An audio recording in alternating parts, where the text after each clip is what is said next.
ফজরের পরে সালাম ফিরিয়ে কারোর সঙ্গে কথা না বলে এই দোয়াটি 100 বার পড়েন, দুনিয়া আপনার পায়ের নিচে মাথা নত করতে বাধ্য হবে ইনশাআল্লাহ। আল্লাহ রাজত্ব দান করে দিবেন। আপনার অভাব অনটন, দুশ্চিন্তা, অসুস্থতা, পেরেশানি, সন্তান কথা শুনছে না, কোনো কিছুতে উন্নতি নাই, বিদেশে গিয়ে আটকা পড়েছেন, দেশে আসতে পারছেন না, আল্লাহ সব দোয়া আপনার কবুল করে নেবে যদি আপনি করতে পারেন। আল্লাহর উপর ভক্তি ভরসা রেখে আপনি আমল করুন না, আল্লাহ তাআলা অবশ্যই রিজিক খুলে দিবেন।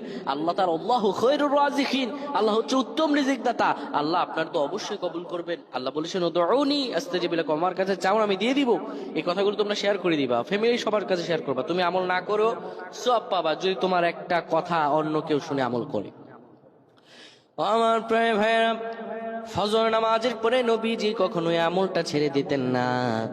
কেউ যদি ফজর নামাজের পরে পরে সুবহানাল্লাহি ওয়া বিহামদিহি সুবহানাল্লাহিল আযীম 100 বার যদি কেউ পড়তে পারে, কারো সঙ্গে কথা না বলে 100 বার পড়ার কারণে আমার আল্লাহ রব্বুল আলামিন তাকে রিজিকে বরকত দিবেন, তার হায়াতে বরকত দিবেন, তার মন শান্তিতে বরকত দিবেন।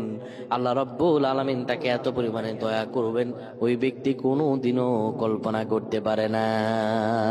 সুবহানাল্লাহ।